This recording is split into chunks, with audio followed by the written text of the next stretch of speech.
에베소서 2장 1절에서 10절 말씀.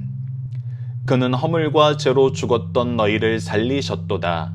그때 너희는 그 가운데서 행하여 이 세상 풍조를 따르고 공중의 권세 잡은 자를 따랐으니 곧 지금 불순종의 아들들 가운데서 역사하는 영이라.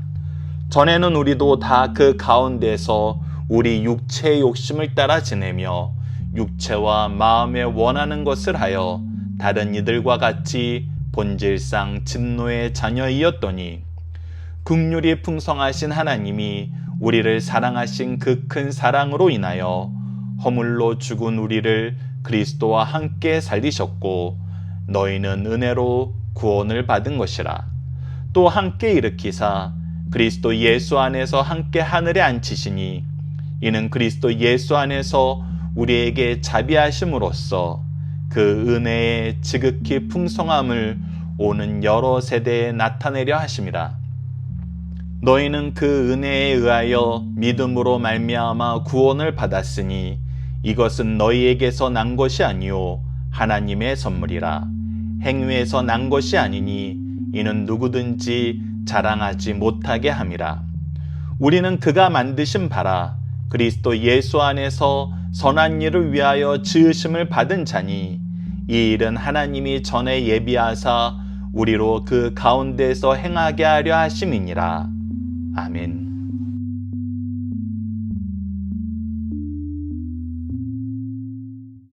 안녕하세요. 승리한산 가족 여러분, 그리고 강성 성경연구원 여러분, 오늘의 에베소서 6번째 시간으로 에베소서 2장 1절에서 10절 말씀을 믿음을 통하여 은혜로 구원을 얻었다라는 제목으로 함께 말씀을 나누도록 하겠습니다.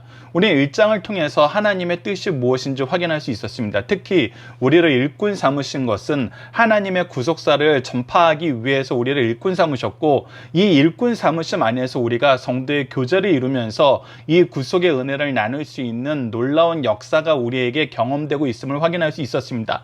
삼위일체 하나님께서는 이것을 우리에게 허락하시기 위해서 성부께서 창세 전부터 이 구속을 계획하시고 성자께서 친히 단번에 드려지는 영원한 제사의 제물과 제사장이 되셔서 우리 죄를 대신하여 속량의 죽으심, 십자가의 죽으심을 이루셨고 부활하셔서 우리를 의롭게 하셨습니다. 성령께서는 이것을 우리에게 적용시켜 주시면서 그들을 성령이 주시는 지혜와 총명으로 말미암아 우리가 예수 그리스도를 주로 시인할 수 있도록 인도하셨고 예수 그리스도의 이름을 전파할 수 있도록 인도하셨고 우리에게 주시는 성령의 열매로 말미암아 많은 사람들에게 이 은총의 통로가 되도록, 축복의 통로가 되도록 하나님께서 허락하여 주셨습니다.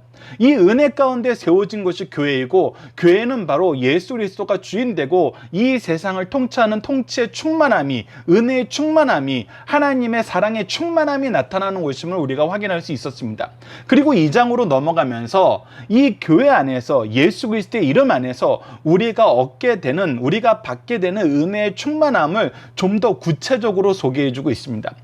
자, 그 내용을 우리가 하나씩 확인해 보도록 하겠습니다. 첫 번째는 1절에서 3절입니다. 그는 허물과 죄로 죽었던 너희를 살리셨도다 라고 얘기하고 있습니다.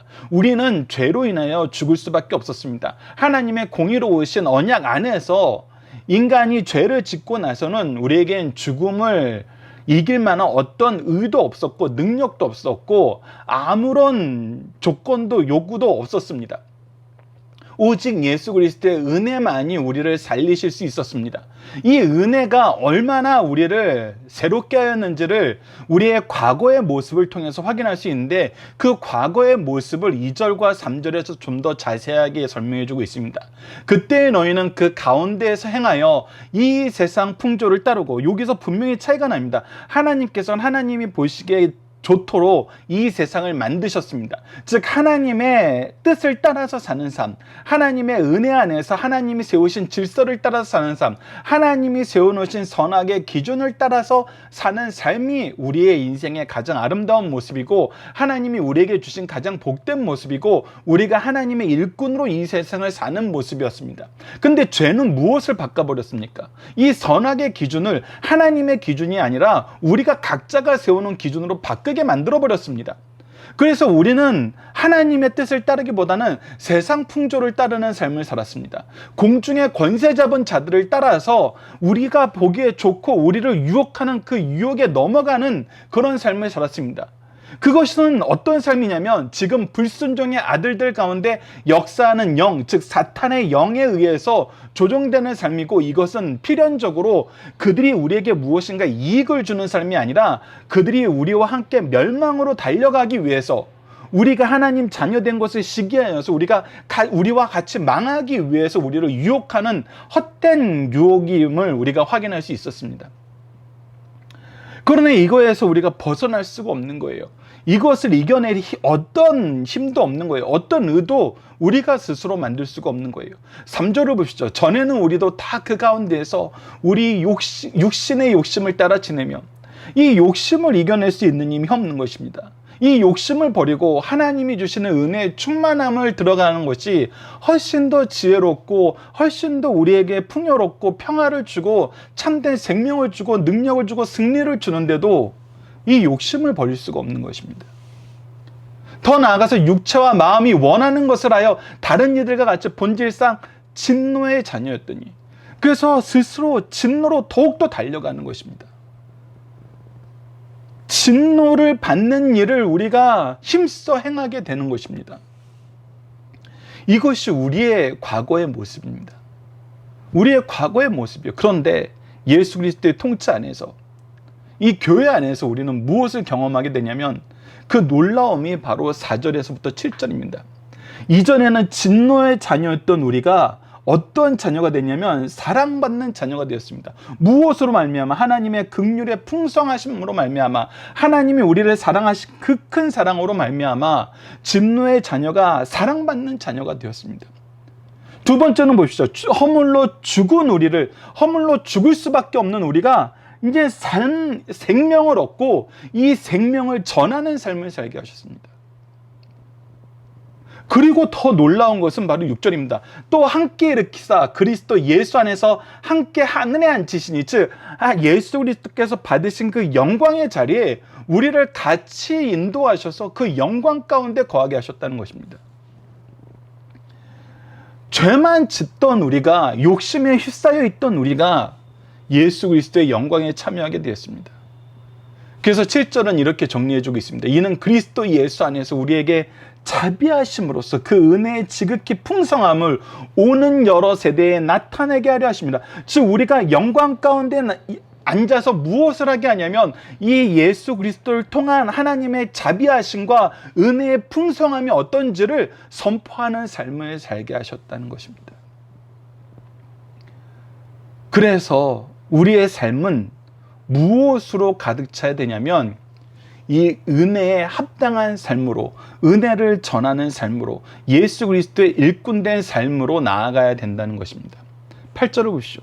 너희는 그 은혜에 의하여 믿음으로 말미암아 구원을 받았으니, 즉 우리가 이 은혜를 받은 것은 성령이 우리에게 주시는 지혜의 영으로 말미암아, 지혜로 말미암아, 총명으로 말미암아 예수 그리스도를 하나님의 아들이라 시인할 수 있도록 우리에게 베푸신 그 은혜로, 이 은혜로 믿게 되어서 우리가 구원을 받게 된 것이라는 것입니다. 이것은 너희에게 난 것이 아니요 오직 하나님의 선물이라는 거예요. 이것은 우리가 얻기 위해서 노력한 게 없어요. 하나님께서 다 준비하셔서 값없이 우리에게 주신 거예요. 그래서 행위에게 난 것이 아니니 누구든지 자랑하지 못하게 하려 합니다. 그래서 이 은혜를 받은 사람들의 특징은 무엇이냐면 이것을 자랑할 수 없어요. 이것을 나의 것으로, 내가 얻은 것으로, 내가 가진 특권으로, 내가 가진 경건으로 자랑할 수가 없어요. 그래서 우리는 이것을 전할 때 어떤 자세로 전하게 되냐면 10절입니다.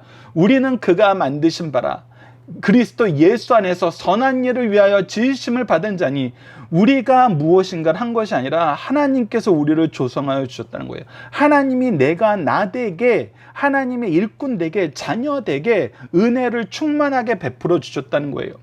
그래서 이 일은 하나님이 전에 예비하신 거라는 거예요. 우리가 준비한 것이 아니라 하나님이 준비하셨다는 거예요.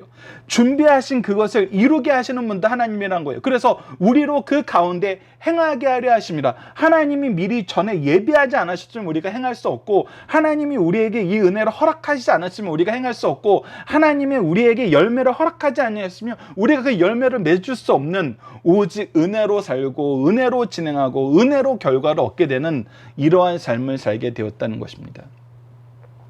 자, 그래서 여러분들 우리가 잘 기억해야 되는 것이 있습니다. 우리는 우리의 연약함, 우리의 죄악됨을 기억해야 됩니다. 이 우리의 죄악됨을 기억했을 때 우리는 무엇을 보게 되냐면 하나님의 그 은혜의 충만하심이, 긍휼하심이, 사랑하심이, 자비하심이 무엇인지를 더욱더 분명하게 알게 됩니다. 그 안에서 우리는 어떤 삶을 살아요? 종으로서 충성된 삶을 살 수 있습니다. 바른 자세로 이 세상에 나아갈 수 있어요. 여러분들, 이것을 우리가 아는 것이 중요하고, 이 아는 것이 이 말씀 안에서 역사할 때 어떻게 역사가 되냐면, 우리가 전하는 말씀의 태도와 이 말씀을 우리가 얼마나 충성스럽게 전하느냐는 이 인내로, 소망의 인내로 나타난다는 것입니다. 그래서 내용도 중요할 뿐만 아니라 우리의 태도도 너무나 중요하다는 거예요. 그 부분에 대해서 우리가 신약 성경의 다른 부분과 함께 같이 한번 좀 나눠보는 시간을 갖도록 하겠습니다. 우선 우리가 가장 주의해야 되는 거, 자랑하지 못하게 함이니라 라는 이 말씀 안에서 우리가 얻게 되는 중요한 교훈의 한계는 무엇이냐면 바로 야고보서 4장 7절에서 12절 말씀입니다. 그런즉 너희는 하나님께 복종할지어다. 우리는 오직 하나님께 복종하는 자예요. 이 하나님께 복종한다는 거에 우리가 복종하지 말아야 되는 내용이 1절에서 3절까지 나오죠. 이 세상 풍조 따르면 안 돼요. 공중의 권세 잡은 자 따르면 안 돼요. 불순종의 아들들 따르면 안 돼요. 우리의 욕심을 따르면 안 돼요. 우리의 마음이 원하는 걸 따르면 안 돼요. 진노받는 이 진노의 대상이 되는 모든 것을 우리는 따르면 안 돼요. 오직 하나님을 따르고 무엇하는 거예요? 마귀를 대적하는 거예요. 위에 얘기했던 이것들을 대적하는 거예요. 그리하면 너희가 피하리라. 그러면 하나님께서 우리에게 피할 수 있는 힘을 주신다는 거예요. 이것을 이기는 승리를 맛보게 하신다는 거예요. 하나님을 가까이 하라. 그리하면 너희를 가까이 하시리라. 죄인들아 손을 깨끗이 하라. 두 마음을 품은 자들아 마음을 성결하게 하라. 그래서 우리는 하나님의 뜻을 따르고 하나님의 뜻을 지키고 하나님이 우리에게 주신 사명으로 나아가는 것이지, 우리가 여기서 자꾸 회색지대를 만들고 우리가 자꾸 세상과 짝하여서 살 수 있는 새로운 이론을 만들고 새로운 어떤 환경을 조성해야 된다 그러고 뭔가 새로운 것이 더 특별하고 더 능력 있는 것처럼 얘기할 필요가 전혀 없다는 거예요. 우리는 하나님의 말씀, 하나님의 뜻, 하나님의 역사를 의지하면 된다는 거예요. 그것을 인정하면 된다는 거예요. 두 마음을 품을 필요가 없고 오직 하나님의 기준에 맞춰서 살면 된다는 거예요.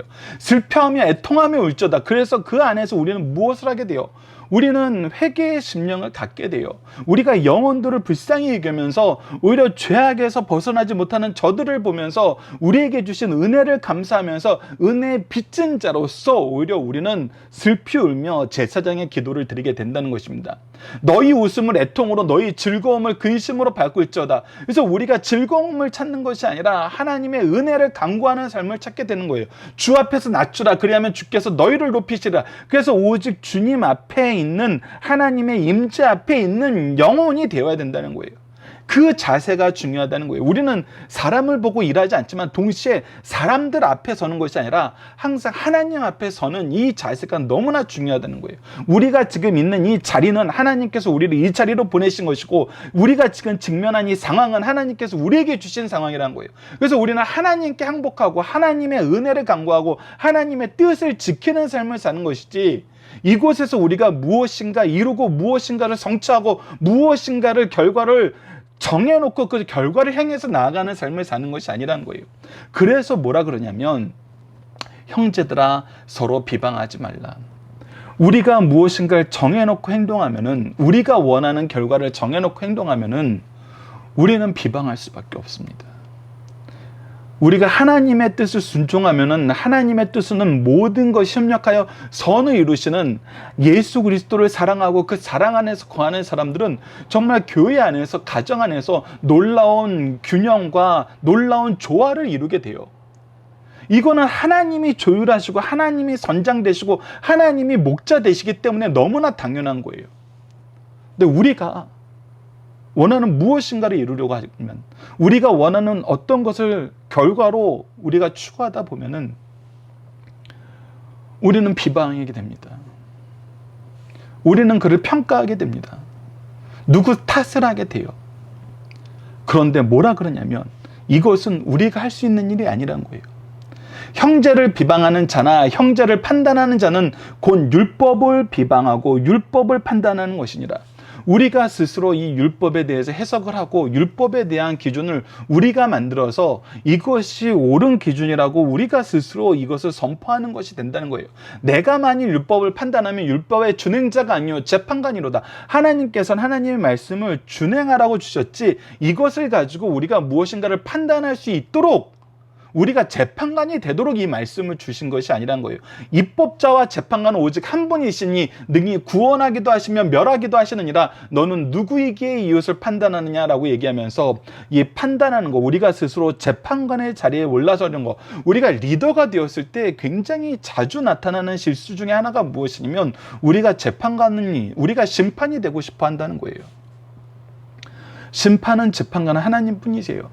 우리가 보지 못하는 것까지 완벽하게 보고 계시고, 다시 한번 강조하지만 로마서 8장 28절에서 나타났던 것처럼 그의 뜻대로 부르심을 입은 자들에게 모든 것을 협력하여 선을 이루게 하시는 하나님의 주권적인 역사는 우리를 절대 떠나지 않아요. 그래서 이 모든 것은 나의 판단에 있는 것이 아니라 하나님의 판단하심에 있는 거고, 하나님의 은혜 가운데 있는 거고, 하나님의 인도하심 가운데 있는 거고, 하나님의 계획하심에 있는 거예요. 동시에 모든 사람들을 향한 하나님의 계획을 내가 완벽하게 알 수가 없어요. 심지어는 나를 향한 하나님의 계획도 내가 완벽하게 알고 있다고 얘기하지 못해요. 우리는 주어진 일에 말씀을 기준으로 오직 순종하면서 하나님의 역사를 의지할 뿐이에요. 그래서 우리가 재판관이 되는 거, 우리가 심판이 되는 거, 우리가 어떤 결과를 세워놓고 우리 스스로 이 결과를 위해서 모든 것을 조율하려고 하는 거, 이거 우리가 리더가 되었을 때, 우리가 가장이 되었을 때, 우리가 무엇인가 결정할 수 있는 자리에 있을 때 가장 주의해야 되는 거랍니다. 가장 조심해야 된다는 거예요. 그래서 사도행전에 나타난 베드로의 이 말씀, 베드로를 통해서 선언된 이 말씀이 우리에게 너무나 중요한 거예요. 그가 나면서부터 걷지 못한 자를 솔로몬 행각에서 일으켰을 때 사람들은 이것을 보고 베드로에게 환호하게 돼요. 요한에게 환호하게 돼요. 사람에게 환호하게 돼요. 그때 베드로가 뭐라고 얘기합니까? 사도행전 3장 12절, 베드로가 이것을 보고 백성에게 말하되 이스라엘 사람들아, 이 일을 왜 놀랍게 여기느냐? 우리의 개인의 권능과 경건으로 이 사람이 걷게 한 것처럼 왜 우리를 주목하느냐? 이곳에는 나의 권능도 나의 경건도 존재하지 않는다는 거예요. 우리는 내 경건이 있다, 내 권능이 있다, 내 무엇인가가 있어서 이 모든 것이 성취되었다라고 얘기할 수 있는 존재가 아니라는 겁니다. 오직 무엇만 나타난다는 거예요. 사도행전 3장 16절 봅시다. 그 이름을 믿음으로, 그 이름이 너희가 보고 아는 이 사람을 성하게 하였으니 예수로 말미암아 난 믿음이 너희 모든 사람 앞에서 이같이 완전히 낫게 하느니라. 오직 우리가 주목하여 볼 것은 예수 그리스도로 말미암아 난 믿음, 예수 그리스도의 이름을 믿는 그 믿음밖에 없다는 거예요. 이 믿음을 내가 만들었습니까? 이 믿음을 내가 주었습니까? 이 믿음을 내가 정립했나요? 아니라는 겁니다. 그래서 우리는 사라지고 오직 누구만 나타나야 되냐면 예수 그리스도를 믿는 믿음, 그의 이름을 믿는 믿음과 그의 이름만 선포돼야 된다는 거예요. 그래서 우리가 사는 삶의 모습은 재판관이 아니라 바로 우리가 너무나 잘 알 말씀, 베드로전서 2장 9절 말씀, 그러나 너희는 택하신 족속이요, 하나님께서 택하셨어요. 샘플로 만드셨어요. 우리를 보고 하나님을 알게 되고 우리를 통해서 역사하시는 것을 통해서 하나님이 어떻게 역사하시는 분임을 알게 돼요. 그래서 우리는 어떤 존재예요? 왕같은 제사장들이에요. 우리는 왕같은 제사장들이에요. 하나님의 의와 하나님의 지혜, 거룩함을 나타내고 그리고 이것을 선포하는 선포자의 삶을 산다는 거예요. 거룩한 나라여, 그 소유된 백성이, 이는 너희를 어두운 데서 불러내어 그의 기이한 빛에 들어가시니 아름다운 덕을 선포하는 삶을 살게 하신다. 선포하는 삶을 살게 하신다는 것입니다. 하나님의 의와 거룩과 지혜를 선포하는 삶. 그래서 우리가 이것을 선포할 때는 어떤 자세로 해야 되냐면 베드로전서 3장 15절 우리가 자주 나누던 말씀이죠. 오늘 예를 들었던 말씀은 정말 자주 드리던 우리가 자주 소개하는 말씀입니다. 자주 나누는 말씀이에요. 너희 마음에 그리스도를 주로 삼아 거룩하게 하고 너희 속에 소망에 관한 이유를 묻는 자에게 대답할 것을 항상 준비하되 온유와 두려움으로 하고. 여러분들 요게 교회를 대입하고 가정을 대입하면은 정말 놀라운 것이 나타나는데, 그것이 무엇이냐면 우리가 언제 누가 우리에게 어떤 질문을 할까 알지 못하는데 우리가 성경 전체를 어떻게 다 준비할 수 있어요? 이런 질문이 나올 수 있어요. 근데 여러분들, 하나님의 계획하심 안에서 교회와 가정을 보면은 우리가 갑자기 만난 어떤 사람에게 질문을 받을 때도 있지만 그때도 성령께서 우리에게 지혜를 주셔서 우리가 할 수 있는 말을 허락해 주시지만, 교회와 가정을 하나님께서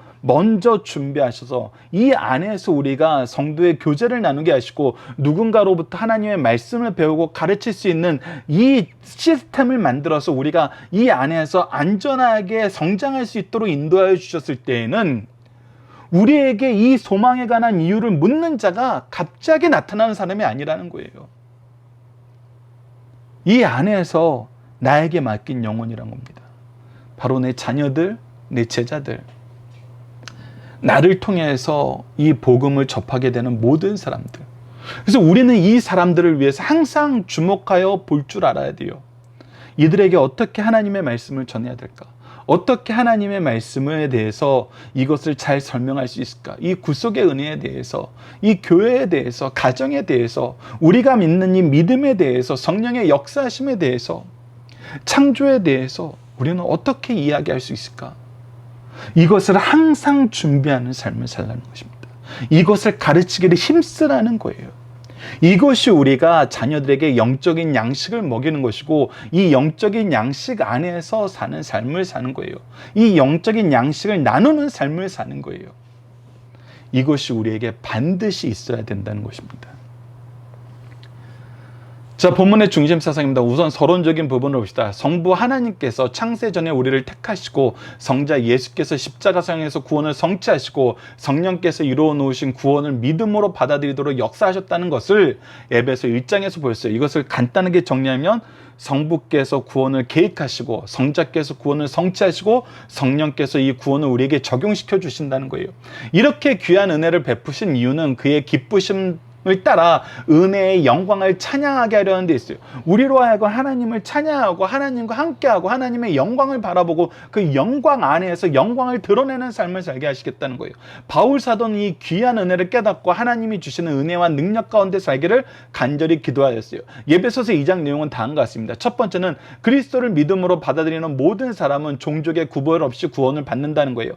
예수를 믿기 전의 상태와 믿은 후의 신분의 상태를 보여줍니다. 오늘 본문 말씀에 해당하는 것이죠. 구원은 전적으로 하나님께로부터 오는 주권적인 것이요, 믿음 자체도 하나님의 선물이라는 겁니다. 더 나아가 우리는 하나님 안에서 선한 일을 위하여 예비된 백성이라는 것입니다. 하나님에 의해 예비된 선한 일은 하나님에 의해 완성되는 것입니다. 두 번째, 십자가로 유대인과 이방인이 하나님과 화해하고 그들이 상호간에 화해하게 되었다는 거예요. 그래서 하나됨을 경험하는 거예요. 교회는 예수 그리스도의 이름으로 우리가 정말 하나 되고 한 가족 되고 정말 한 지체됨을 경험하게 되는 거예요. 놀라운 역사입니다. 이 세상 그 누구도 이루지 못하는 역사예요. 유대인들에게는 거친 돌이 되고 이방인에게는 미련하게 보이던 그 십자가가 화해의 보증이 되었어요. 이러한 하나님의 배려에 인간이 어떻게 감사해야 하는지를 제시합니다. 유대인들은 십자가로 말미암아 의문에 속한 율법을 폐하셨고 또는 완성하셨고, 이방인들에게는 나라 밖에서 안으로 들어와 성도들과 동일한 권속이요 사랑받는 천국 시민이 되게 하셨어요. 이제 모두가 한 성령 안에서 아버지께 나아감을 얻음으로써 참된 화해가 무엇인지, 평안이 무엇인지, 하나됨이 무엇인지 신학적인 화해론은 우리에게 설명하고 있다는 것입니다. 세 번째, 교회를 건물로 비유할 때 유대인과 이방인은 서로 연결되어 구조물이 되고 예수님은 모퉁이, 머릿돌이 되어 하나의 건물이 이룬다는 거예요. 또 다른 각도에서 보면 예수님은 교회의 터입니다. 그러나 본문에서는 사도와 선지자들의 터란 예수 그리스도에 대한 사도와 선지자의 증언의 말씀이 교회의 터 바탕 기초가 된다는 말씀으로 우리에게 다가오고 있어요. 이제는 유대인의 성전이나 이방인의 성전은 존재하지 않고 하나님께서 교회 성도들을 포함하여 자기 처소를 삼으신다는 겁니다. 그리고 그 안에서 화평을 이루신 자와 화평한 유대인과 이방인이 함께 평화롭게 거하게 됨을 우리에게 가르쳐주고 있습니다. 자, 오늘 중심사상 세 가지를 보도록 하겠습니다. 첫 번째, 인간은 본래 허물과 죄로 영적으로 죽었던 자들이란 것입니다. 인간의 죽음이 영혼과 육신의 분리인 것 같이 영적인 죽음은 하나님과 분리되어 관계가 끊어진 상태를 말해요. 그래서 우리는 하나님과의 관계가 끊어졌기 때문에 죽을 수밖에 없었어요. 진노의 자녀가 될 수밖에 없었어요. 욕심에 이끌려가고 유혹에 이끌려가는 존재가 될 수밖에 없었어요. 여기서 죽은 상태란 죽어가고 있는 상태, 죽도록 정죄받은 상태가 아니라 이미 죽어 있는 상태예요. 우리 영혼은 이미 죽어 있어요. 이 상태는 신앙적으로 절망적인 상태요. 본질적으로는 하나님의 진노권 안에 있는 상태예요. 이 원리에서 보면 불신앙의 상태에서 문화적 업적이나 도덕적 선은 구원을 위해서 어떤 영향도 미칠 수 없다는 사실을 분명하게 가르쳐주고 있어요. 죄를 심은 곳은 죄가 나올 수밖에 없어요. 그래서 인간들이 끊임없이 실패하고 끊임없이 갈등하고 있는 이유가 그것입니다. 이 죄의 문제를 해결할 수가 없는 거예요. 이 사망의 문제를 해결할 수가 없는 거예요. 그래서 우리가 예수 그리스도의 복음만이 우리에게 참된 은혜의 역사를 허락해 주신다는 것입니다. 두 번째, 영원히 죽은 자는 본질적으로 하나님의 진노하에 있다는 거예요. 이런 죄인을 주께서 살리셨다는 것입니다. 우리는 본질적으로 하나님의 진노권 안에 있던 죽은 자들이었어요. 그러나 긍휼이 풍성하신 하나님께서 우리를 사랑하신 그 큰 사랑으로 인하여 그리스도와 함께 살리심으로 중생을 경험하게 하셨고, 함께 일으키심으로 부활을 경험하게 하셨고, 함께 하늘에 앉히심으로 그리스도와 함께 승천하여 하늘 영광을 누리게 하셨어요. 그 중생과 부활과 영광을 경험하게 하신다는 거예요. 이 놀라운 사건은 그리스도 안에서 역사적으로 우리를 위해 성취하신 일이지만 동시에 우리의 구속의 경험 속에서 나타난 사건임을 가르쳐주고 있어요. 이거는 과거에 이미 예수 그리스도를 통해서 성취된 것이지만 동시에 우리의 삶 속에서도 경험되고 앞으로 마지막에 이 모든 것이 이루어지는, 완전하게 이루어지는 재림의 역사가 우리에게 주어진다는 것입니다.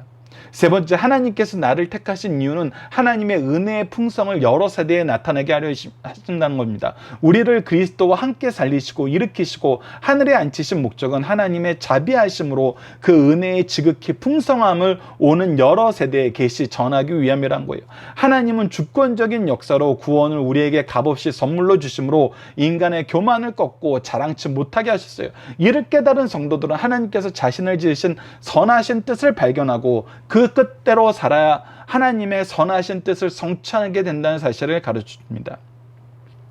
여러분들, 지금까지 설명했던 것은 여러분들께서 확인하실 수 있는 부분이 바로 본문 묵상하기와 본문 다지기에 대한 정답이 같이 소개되고 있는 것입니다. 그리고 나서 여러분들이 본문 적용하기의 문제는 대부분 제가 개인적으로 정리해 놓은 거는 이 기도 제목이 있어요. 특히 오늘 본문의 기도 제목이 바로 여러분들에게 적용하기 문제에 대한 제 개인적인 정답을 소개하는 것이고, 여러분들은 말씀에 기초하여 성령의 역사에 기초하여 더 풍성한 답을 다루실 수 있는 것이고 더 풍성한 적용을 경험하실 수 있는 것입니다.